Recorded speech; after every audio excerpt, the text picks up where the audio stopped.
is Lamin Jai, and this is News Review. Coming up today, members of Parliament have today started debating the draft constitution following its second reading, or the reading of a bill that seeks for its promulgation there. The debate started today, and it has been adjourned to Monday. Also coming up top, Gambia Sara Islamic leader Alhaji Mpakari Kante has died. Also, Gambia Press Union has held a press conference over the National Assembly versus journalist issue there. When journalists went to National Assembly on Monday, some of them could not access the assembly there, and the Gambia Press Union today reacted to the development there. But these are more coming up, but first we will quickly look at what the papers are saying.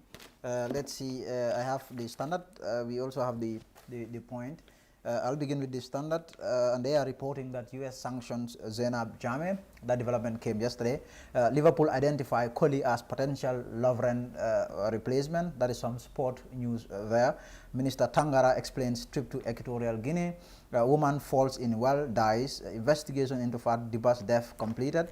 So let's see what they're saying. U.S. Department of the Treasury's Office of Foreign Assets Control, OFAC, has sanctioned Zainab Jammeh, wife of former President Yahya Jammeh, for her alleged role in providing support to persons previously designated for their own corrupt behavior. In Zainab's case, her husband.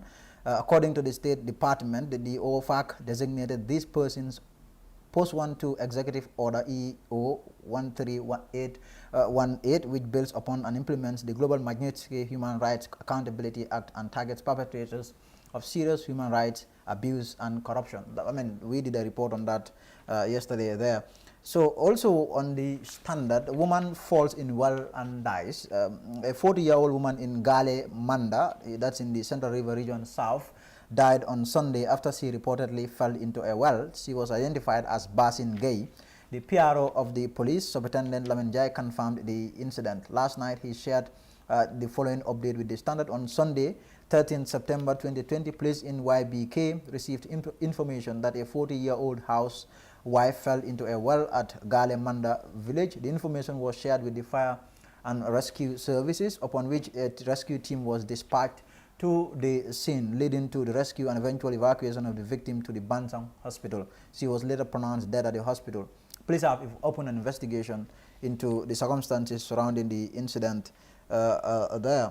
Also, the Standard is reporting that Minister Tangara explains trip to Equatorial Guinea. In 2018, the Minister of Foreign Affairs, International Cooperation and Gambians Abroad, Dr. Mamadou Tangara, visited Equatorial Guinea, and President Teodoro Obiang Nguema Mbasogo as a special envoy of President Adama Barrow. The visit led to wild speculations, with some suggesting that it was about former President Yahya Jammeh, who is exiled in Egypt, that is Equatorial Guinea. Others even rumored that he went to Guinea to discuss the possibility of having Jammeh extradited.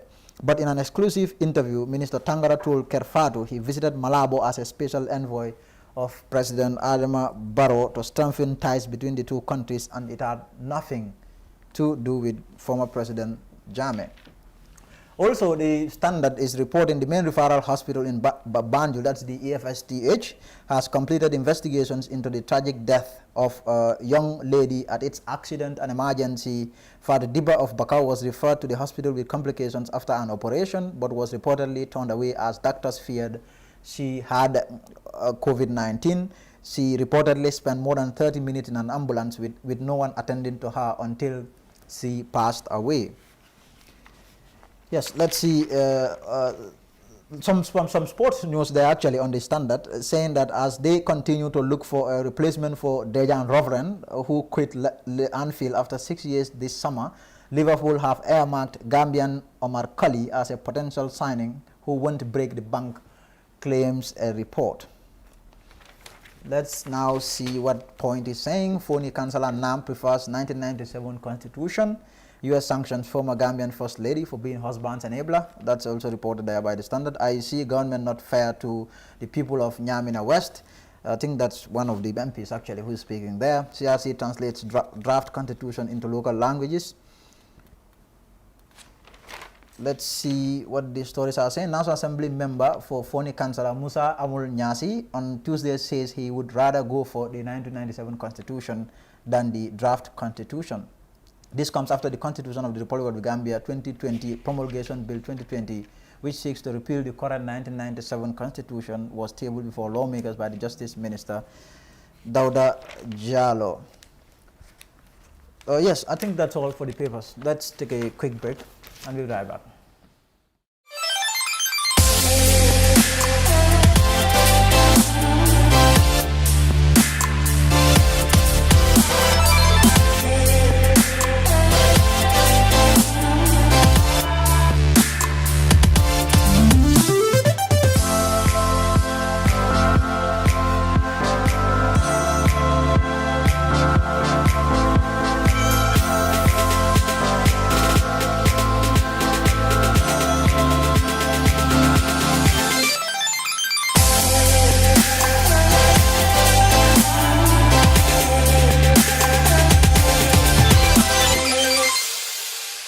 Now, top Gambisara Islamic leader Alhaji Mpakare Kante has died. He is believed to be over 100 years old.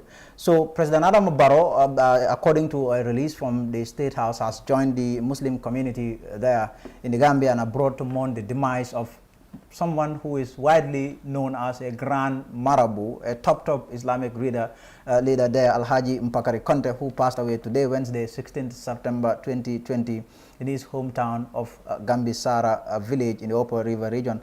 So, according to a statement by State House, Alhaji Mpakari, fondly called Haran Pakari by his disciples, was well known among the Soninke community for his knowledge, humility, and commitment in the spread of Islamic language. His demise will create a huge vacuum in the Conte family of Gambisara and beyond. May Allah provide Jannatul Firdausi as his resting place. That's the statement there from the State House. The demise there of the Grand Marabout of Gambisara, Alhaji Mpakari. Away from that, now members of the National Assembly have started debating the draft constitution after a bill for its promulgation was read for the second time. One of the members who had his chance in sharing his thoughts actually about the draft constitution there is Sekou Marong, the National Assembly member for Latrikunda Sabiji. During his contribution earlier today, he made it categorically clear he will not support any law that is retroactive. In a way, he appeared to be against the idea for President Barrow to be condemned to only one term under the new draft constitution. I managed to speak with him as soon as today's sessions ended, and he doubled down saying he would in fact not vote for the draft constitution if that part of the constitution is not amended. Let's take a listen to what he said today. Thank you very much, viewer. So we're here at the National Assembly where today members of the National Assembly of Parliament debated the draft constitution there, and I'm joined by the honorable member for Latrikunda Sabiji, who also took part in the debate today. Honorable, thank you very much for speaking to the Father Network. Well, thank you very much also for having me on your network. Honorable, tell us, we have seen you contribute, give your contribution, but while you praise the Constitutional Review Commission in capturing some of the wishes and aspirations of the Gambian people vis-a-vis term limit and other issues, you also were not happy with the fact that there were certain issues that were not captured. Can you take us through that? Well, thank you very much. Just as I said in the chambers, really, they did a good job. We have no problem with that, and we know that it's a good book. We have no problem with that one. And then during my debate, what I mentioned is very, very simple. That is, I am not going to support the retroactive law. If we cannot amend that portions of the this draft, that means that I am not going to support it. Not only that, but the appointment of the state ministers also. I feel that the president should have the absolute power to appoint the ministers instead of nominating them and then subject to the appointment of the approval from the National Assembly. And also the judiciary also at the judiciary as well. What we need is we need a competent judicial service commission. That's what we need. So the appointment of the Chief Justice and Deputy and then the judges of a Superior Court should not be subjected to a National Assembly approval. This can be just done by the President in consultation with the Judicial Service Commission. And what we need here is the competent judicial service system. That's what we need. So per se, what we are just trying to put across is that, look, there is some loopholes in the draft, and we understand that, yes, the draft cannot cover everything. So this is why, some people are saying that we cannot amend it. If that is it, so why is the draft coming to the National Assembly? If that is their perception, that National Assembly should not should not even touch this, any portions of this. So then why is the draft coming to the National Assembly? Let's ask ourselves that questions. The reason why it is coming is because National Assembly, we are the lawmaker and we are the only one making the law. So when we feel that there is something there that we think didn't fit in that day, then we can just amend it. Either we delete it or we can add. That's very, very possible. That's why it is before us in the National Assembly here. So we respect the view of the Gambian people. What they say is that, we don't have to touch. But what we want to tell them is that the reason why this draft is coming to the National Assembly is that we debate on it, say what are some of the problems in it, and we see whether we can come together and then amend some of those things and then move ahead as a country. But then someone might be tempted to say, okay, Honorable Member for Latgoya Savage is so very much invested when it comes to President Adam Barrow. Someone might be saying, you are doing this just to push his interest. Is this really the case? Well, what I'm talking to people, what I'm saying here is that I see the retroactive law. This is a law I believe, strongly believe, not because of Adam Barrow or whoever is in this office. This is going to be my stand. I cannot and I will not going to support that retroactive law. So does this mean you are not going to vote for this? If it is not amended, it's my vote for it is going to be no. You are going to vote against the draft constitution? If it is not amended, if that's closes... But there is no time. There is no time. It's not on the side of the nation in making sure that this document is common. We have to understand that the reason why it comes to the parliament is for parliament to debate on it, make necessary adjustment if necessary, and make an amendment if necessary. That's why it is brought to us at the parliament. So if that's not going to be possible, so why do we have it at the parliament? So why is the draft coming to the parliament? Is it just there for us to go and clap for the CRC or what? So let's ask ourselves at this question, why do we have this draft in the parliament? So this is a key question that we need to ask ourselves. Why the draft at the parliament? If we cannot do anything about it. Or if we are not supposed to do anything about it. If it is just the will of the Gambian people, then it should go direct to the referendum. It shouldn't have to come to the parliament. The sauna, finally, the sauna is upon us. The president will come here tomorrow. What are your expectations? Why? My expectation is the president is going to tell us the policy and the programs of the government come tomorrow of this year. That's what I'm expecting. Yes. Honorable, thank you very much. And I look forward to it. Thank you very much, Honorable. That's Honorable.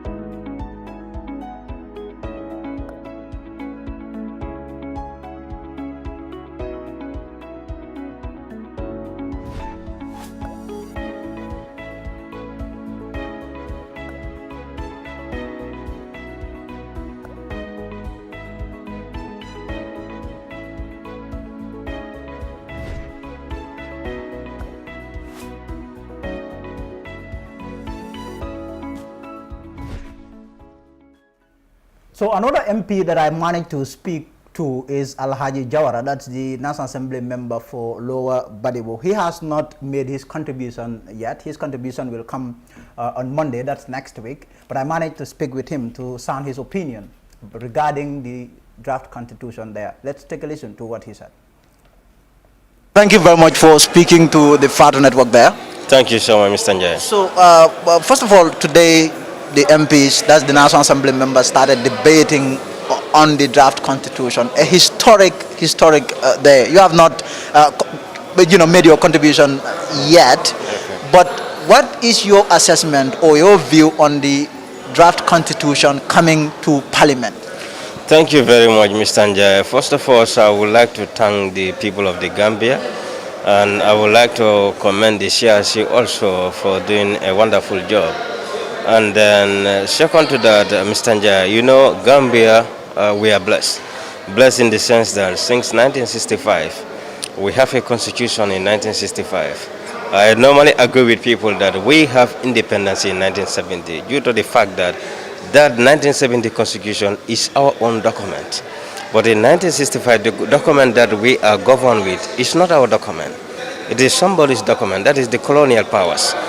So from 1965 coming to 1970, from 1970, which was overthrown by the 1994, July 22nd, 1994 coup, and we have a constitution. We will not say it is not a constitution, it's a constitution, that's the degree.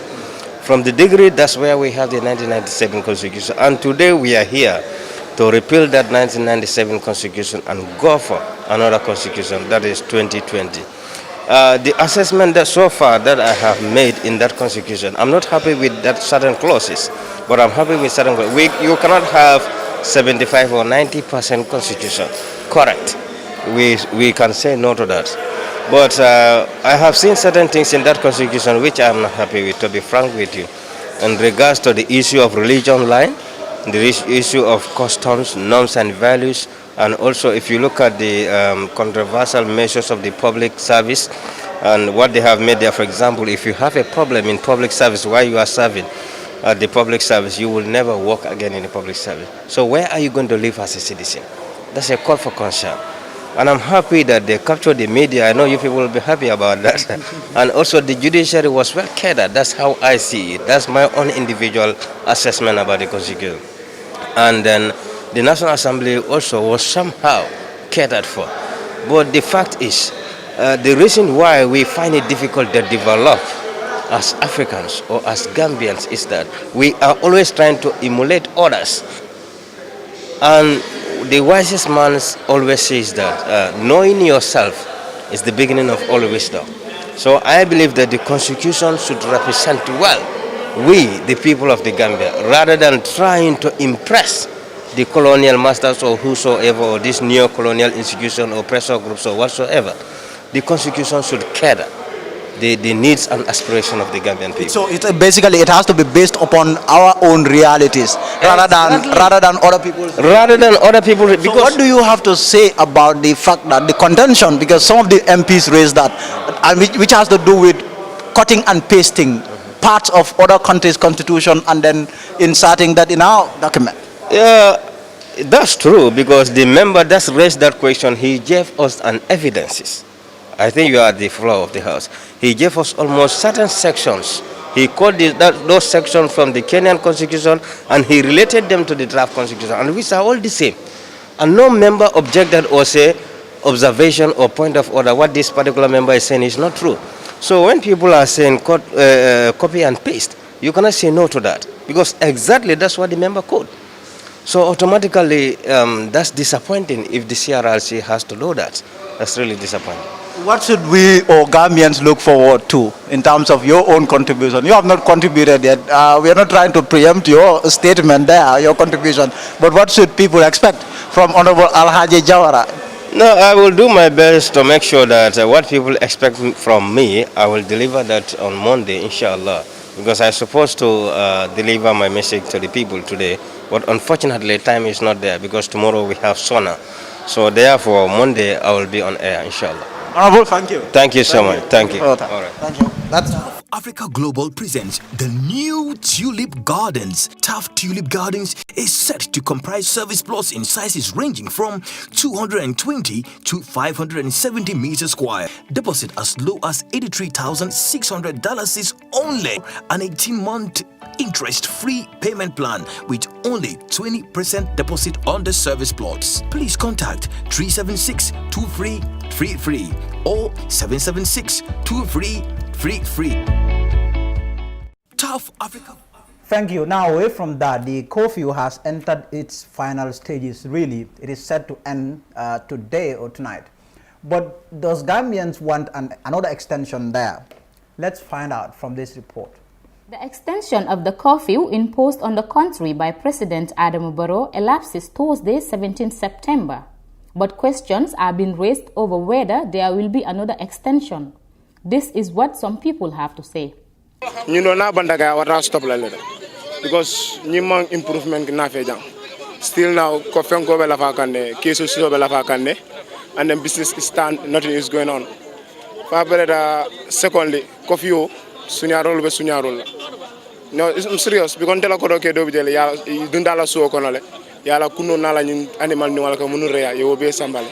So ñing curfew kanya it didn't worth it. Na danta ñu do kay danta state of emergency mo se manage state of emergency mo se manage non wala because wo fana samba na bang so mo se manage because mo be cope kan wala you go to work in the morning, you close by 3, don't start from 3 to 6. We can manage with that, but this COVID you have to stop it.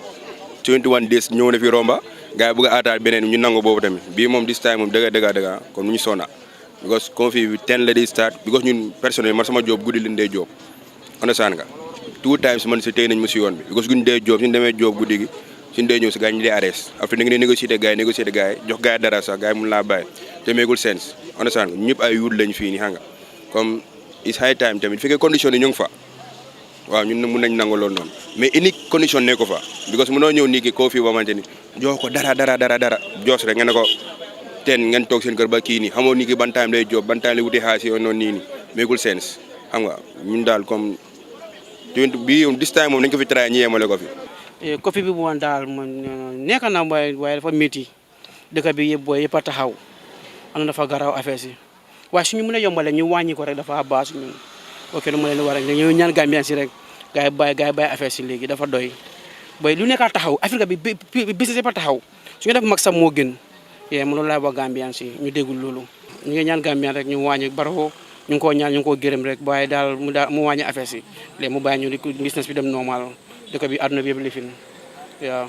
Coffee bi waaw lu ñu see waxee ñoom gis nañ fu nekk sonn nañ si coffee bi amul lu benn njëriñ fu nekk nii man maa ngi nii war a ñibbi fi ba Brikama léegi tension bi la ma day fekka because am nekkul man kenn may ànd ñibbi am na ñu ma xaar ñooñu waacaaguñ ñoo suñu waacee si laay doog a ñibbi because coffee bi amuñ benn njëriñ si dëkk bi definitely it don't make sense yeah.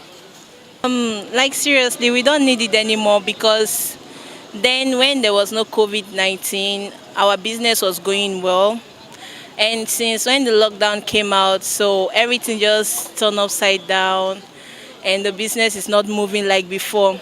So I believe if everything is over now, everybody will stop crying and everything will be okay. So that's what we want. So we don't want it to proceed again. No, we don't want that. We just want to be ourselves and concentrate on our business and everybody will be happy. This man too, not a big fan of the curfew, and he is complaining. Coffee bi fu mu nekk nii right now ñun dañ soona fu mu nekk nii coffee bi dafa doy sek ak barke because lu bëri la kal development dëkk bi yëpp la kal because job bi nekkul di dem normally family man yaa ngi toog amuñ liggéey boo xam ne dañ ko dem def because of coffee everything yaa ngi dawale time so it's very hard definitely so man daal su ma sañoon nag ñu emale ko fi because dañ soona man maa laa wax ni 2 months ago ñu ngi tëj suñu joobeekaay nekkoon di job full compagnie la ñu ngi toog tan ñu ngi nekk family man ñu ngi am soxla am ay njaboot ñu ngi leen war a dundal so dafa overla métti dëgg la feebar lu am la understand nga waaye nekkul ne man lu ma jaaxal moo nekk comme feebar bi xanaa moom guddi la dee jóg di dox wala bëccëg la dee jóg di dox man loolu laa bëgg a gaay waxal ma ma mun a xam understand nga. While it's no longer news coronavirus exists in the country, so many people believe curfew is not the best of solutions.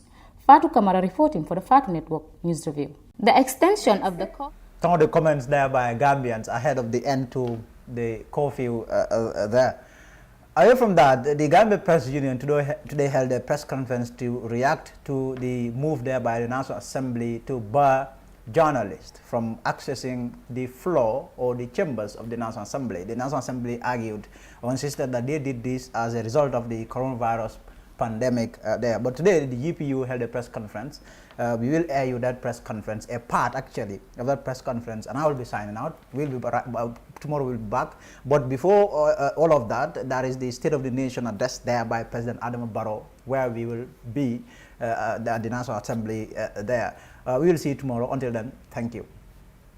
Then reporters, if no way that they can go in, reporters can use the auditorium. But then the camera crew to have to go in there instead of just iAfrica and others, for the camera crew to be there. And we are expecting a response. The phone conversation I had with them, with the head of communication, it's very unlikely that this will be accepted. This, to them, it's not doable, it's not possible. So this is our position. This is the letter we wrote to them to ask that, okay, we appreciate all this, but can we now go for another option? And the option which perhaps there can be compromise. But then at least any camera crew from any media, recognized media, can go in and film, and then their reporters can at least be at the auditorium, then they can monitor from the auditorium. This shouldn't be. But then the concern is what on the phone conversation, what the director of communication ran is, if we're going to do that, it can't be all of them. Who are we going to let in and who are we going to stop in terms of, I have to make that clear. It is, GPU will never be part of anything that will say or legitimize any process that will say some journalists can go in and others not. GPU will never ever be part of this, directly or indirectly. This, if it comes from the individual media houses and they want to accept this, that okay, they discuss among themselves, that's fine. But GPU will not be part of any process that will say 3 media or 10 media, or okay, give opportunity to 5 crew to go in, others can wait. No, because this will be discrimination, this will be a problem, this will be problematic, and this is not, we cannot justify this. So their concern is, we're going to have a lot of cameras, they cannot all go in. How do we come up with a measure to make sure some go in, some go? This is rolled out. We cannot do that. Either they all go in, or if the parliament feels they can't go in because there is no space because of health reasons, then collectively we will all have to discuss this further and see at the end of the day, at some point, we see what the media owners make of it. But this is why we call, this is what exactly happened, and this is the involvement of the GPU, absolutely nothing else. And I want to vehemently react to speculations going around that GPU was part of. No verbal communication, no letter, no email, no nothing, nada. We never were involved in anything discussion prior to the announcement of this decision. So this is our position, and during question and answer session we can discuss more. But this is everything that we are aware of, and this is exactly what happened, nothing else.